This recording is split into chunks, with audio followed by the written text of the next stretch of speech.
पर बहुत सी चर्चाएं होती हैं।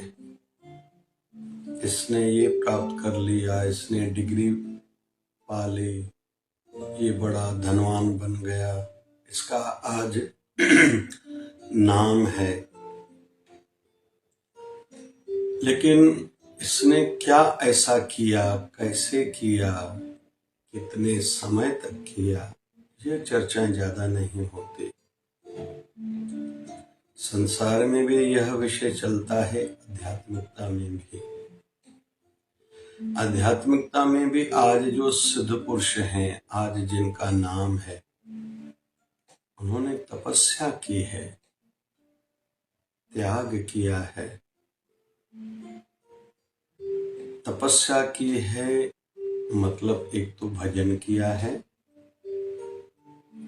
दूसरा बहुत कुछ सहन किया है, त्याग किया है अपनी इच्छाओं को, अपनी कामनाओं को, अपनी वासनाओं को। जो अक्सर हम लोग कहते हैं, मुझे ये तो भोजन में चाहिए, मैं खाऊंगा ही खाऊंगा, ये मुझे देखना ही है, ऐसा मुझे पहनना ही है, मुझे इतनी फैसिलिटीज सुविधाएं चाहिए, मतलब चाहिए। सिद्ध पुरुष यह सब त्याग चुके हैं, तब जाके वो सिद्ध पुरुष हुए हैं। तो संसार चर्चा करता है रिजल्ट की, देखता है परिणाम को, लेकिन वो कैसे प्राप्त हुआ कोई देखता नहीं। ऐसे ही हम लोग दुख को देखते हैं, नुकसान को देखते हैं, लेकिन वो दुख, वो नुकसान, वो अपयश, वो पीड़ा, वो बीमारी क्यों हुई, कब से हमने गलतियां करना शुरू की थी, उस ओर हमारा ध्यान नहीं, या जब कोई गलती कर रहे होते हैं उसके परिणाम के संदर्भ में हम लोग नहीं सोचते। ये बड़ा अंतर है। हम लोग रामायण और महाभारत को, दोनों को देखते हैं, बड़ा अंतर है। रामायण में चर्चा है मुझे राज नहीं चाहिए। राम जी कहते हैं मुझे राज नहीं चाहिए, और भरत जी कहते हैं मुझे राज नहीं चाहिए। राम जी को हम लोग देखते हैं, एक दिन पहले घोषणा होती है, कल अयोध्या का राजा बनेगा राम। रात को घर आया, कहीं तो भी पता चला मेरे पिताजी विवश हैं, बोल नहीं पा रहे हैं, परिस्थितियां ऐसी हैं, मुझे वनवास जाना पड़ेगा। एक बार पूछा नहीं मेरा कसूर क्या है। 2 वचन दिए थे राजा दशरथ ने मां कैकेयी को। राम जी का इसमें कोई लेना देना नहीं है, कब दिया था, क्यों दिया था, ज्यादा कुछ पता भी नहीं है, लेकिन एक बार भी पूछा नहीं, तैयार हो गए। जबकि राजा दशरथ तक की किसी की भी इच्छा नहीं राम जी जाए, यहाँ तक कि मां कौशल्या ने भी नहीं रोका। सच्ची ऊंची मां वो रहती है जो अपने बच्चों को सिद्धांत सिखाए, अंदर में पीड़ा सहन करे, लेकिन उनको सत्य की राह से रोकने का प्रयास करे ही नहीं, उत्साहित करे, हाँ तुम जाओ। फिर अभी राम जी प्रयाग तक पहुंचे हैं, तो राजा दशरथ ने आस रखी थी कि सुमंत जो रथ चला के गया था, घोड़ा चलाने वाला था, वो वापस आएगा, राम जी को लाएगा। 6 दिन तक इंतजार किया था, नहीं आए राम जी। फिर भरत जब नैनिहाल से आया है, भरत को पता चला है, खुद को अभागा मानने लगा है। फिर यहां तक कि गुरु वशिष्ठ कहते हैं अभी तुम राजा बन जाओ, परिस्थितियां ऐसे कह रही हैं, जैसी परिस्थितियां बनाए करना चाहिए वैसा। भरत कहता है अगर मैं राज पर बैठा तो ये धरती रसातल में चली जाएगी। अभी गुरु वशिष्ठ जी कहते हैं कि हे भरत, हिरण्यकश्यप जैसे असुर आए, पापी आए धरती पर, धरती रसातल में नहीं गई। रावण कुंभकर्ण जैसे पापी असुर रहते हैं, धरती रसातल में नहीं गई। तुम राजा बनोगे, धरती रसातल में कैसे जाएगी? तो भरत कहता है हे गुरुदेव, वो असुर है, उनमें इस प्रकार की हम लोग संभावना रख सकते, वो ऐसा कर सकते हैं, लेकिन राम का छोटा भाई भरत ऐसा करे, धरती रसातल में जाएगी ही। मतलब अलग अलग लॉजिक दे रहे हैं कि मैं राम जी को लौटाने के लिए जो जा रहा हूं, आप मेरा साथ दीजिए। और फिर राम जी ने भी चित्रकूट में वशिष्ठ महाराज से कहा था, आपने इनको नहीं रोका? बोले इनके प्रेम के सामने मेरा ज्ञान भी फीका पड़ गया। राम जी कहते मुझे राज्य नहीं चाहिए, और भरत को इस बीच में पता चला कि ऐसा निवारण निकाला जा सकता है, 14 साल वनवास कोई न कोई भुगते, तुम 14 साल वनवास रहो और राम जी अयोध्या के चल के राजा बने। तो बोले 14 साल क्या, मैं जिंदगी भर वनवास में रहने को तैयार हूं, बस राम जी मान जाएं, वो अयोध्या के चल के राजा बने। राम जी कहते मैं नहीं बनूंगा राजा, मुझे राज्य नहीं चाहिए। भरत कहता है मुझे राजा नहीं बनना, राज्य नहीं चाहिए। ये है रामायण। महाभारत में देखते हैं हम लोग, मुझे राज्य चाहिए। पांडव संतोषी हैं, सात्विक वृत्ति वाले हैं, यहाँ तक कि ये प्रस्ताव भगवान श्री कृष्ण के माध्यम से दुर्योधन को भेजा था वनवास से लौटने के बाद कि केवल 5 गांव दे दो, 5 भाई हम लोग काम चला लेंगे। दुर्योधन नहीं माना, मतलब झगड़ा है राज्य पर। महाभारत युद्ध हुई, 100 कौरव भाई तो मारे गए और खूब हत्याएं हुई थी। मतलब वहां मुझे राज्य चाहिए। तो दोनों सिनेरियों को, हम दोनों कथाओं को, परिस्थितियों को देखते हैं। रामायण में मुझे राज्य नहीं चाहिए, नहीं चाहिए तो कुछ भी विनाश नहीं हुआ, लेकिन मुझे राज्य चाहिए, मुझे राज्य चाहिए, महाभारत में ये चर्चा थी, खूब विनाश हुआ। रामायण में कोई तकलीफ नहीं हुई। 14 साल वनवास राम जी जरूर गए, लेकिन पूरा परिवार सुरक्षित था, मन में प्यार था, एक दूसरे के लिए आदर था, आकर्षण था। और महाभारत में बहुत बड़ा विनाश हुआ, एक पक्ष जैसे कौरव का तो खत्म ही हो गया।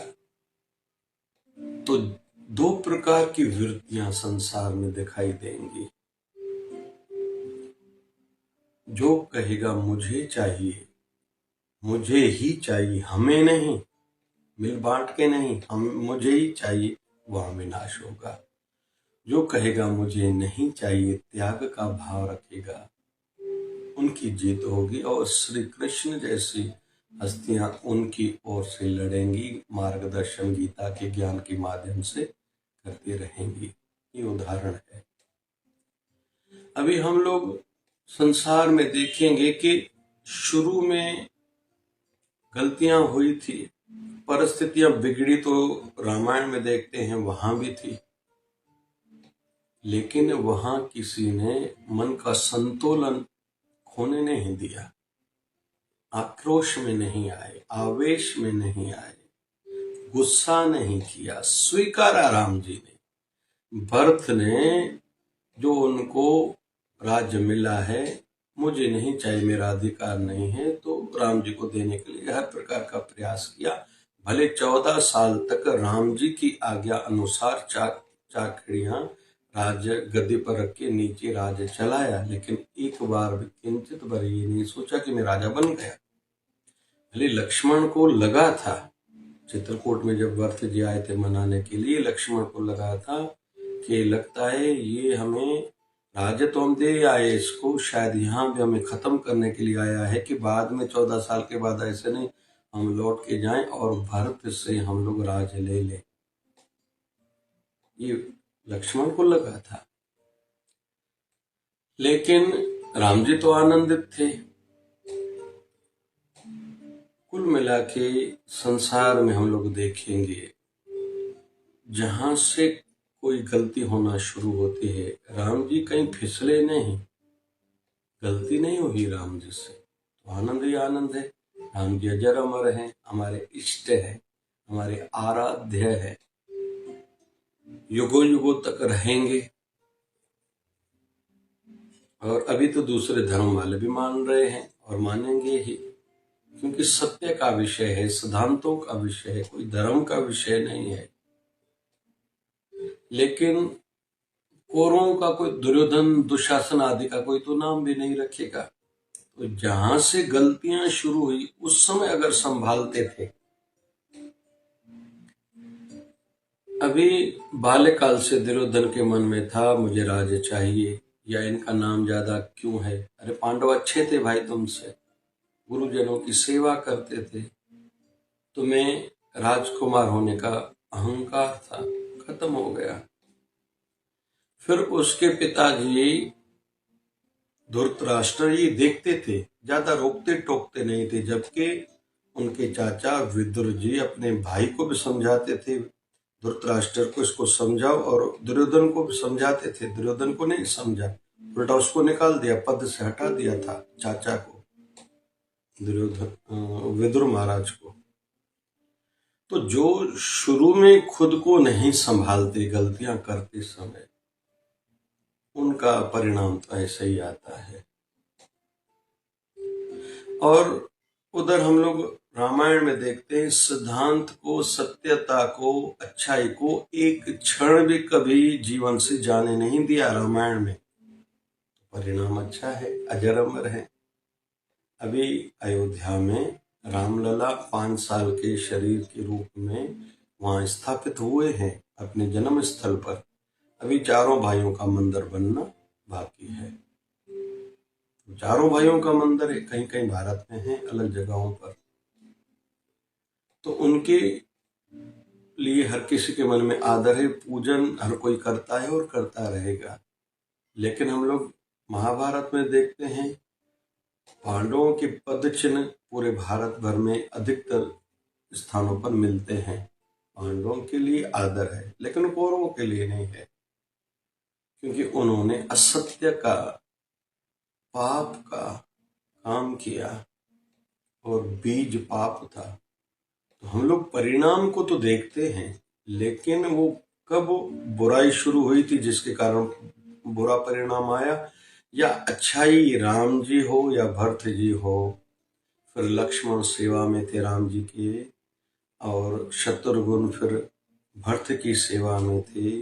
उनके जो जीवन के कदम कदम पर सिद्धांत सत्यता थी, उसको देखेंगे तभी हमें भी परिणाम अच्छे मिलेंगे, शिक्षा मिलेगी, हमारा ध्यान जाएगा।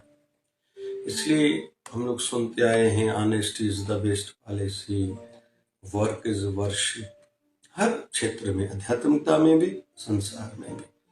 आध्यात्मिकता में भी जो रोज भजन करेंगे उनकी ही शांति बढ़ेगी, ध्यान में बैठेंगे, रोज सत्संग कथा के माध्यम से अपने मन को माया से बचाते रहेंगे, और व्रत और परहेज के माध्यम से, मतलब त्याग भी भले कहें, अपने इंद्रियों को बाहर मुक्ता से बचा के अंतर्मुखी करते रहेंगे।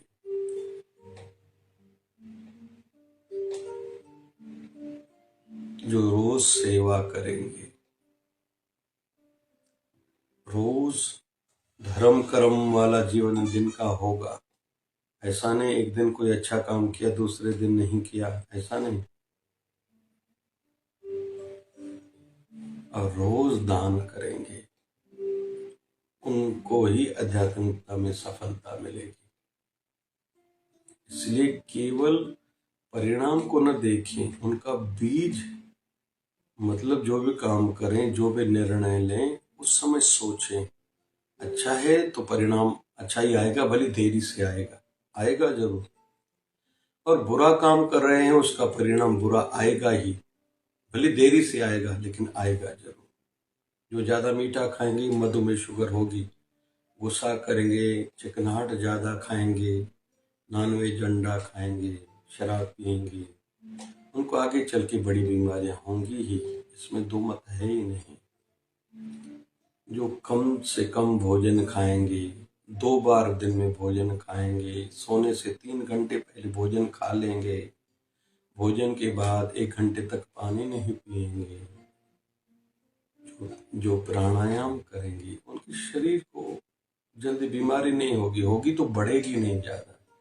तुलसी के पत्ते का सेवन करना, फिर गर्मी के दिनों में थोड़ा ठंडी चीजें जैसे तरबूज खरबूज हो या छाछ हो, जीरा डाल के, कच्चा प्याज जो लोग खाते हैं वो कच्चा प्याज खाना, या रुत के जो भी फल हैं, फिर मुल्तानी मट्टी शरीर पर लगा के 10-15 मिनट के बाद स्नान करना। इस प्रकार की कुछ अच्छी आदतें, मटके का ज्यादा पानी पीना, इस प्रकार की जो नियम बनाएंगे, उनको बड़ी बीमारियां नहीं होंगी। तो परिणाम को तो भले देखें, लेकिन साथ साथ में जब कोई हम नया काम कर रहे होते हैं, कोई नई सोच बना रहे होते हैं, उस समय हम लोग खुद पर नजर रखेंगे। अच्छी है तो रिजल्ट विश्वास है अच्छा ही आएगा, बुरी है तो उसका रिजल्ट बुरा ही आएगा, भले एक दिन में आए, एक साल में आए, एक जन्म में आए, या कब भी आए, लेकिन ये बात पक्की, परिणाम कर्म का ही मिलेगा। इसलिए परिणाम पर तो नजर रखें, लेकिन जो प्रारंभ में कर्म कर रहे हैं उस पर नजर रखेंगे तो हम लोग ज्ञानी कहला सकेंगे। जय जय शिवधारा, जय जय।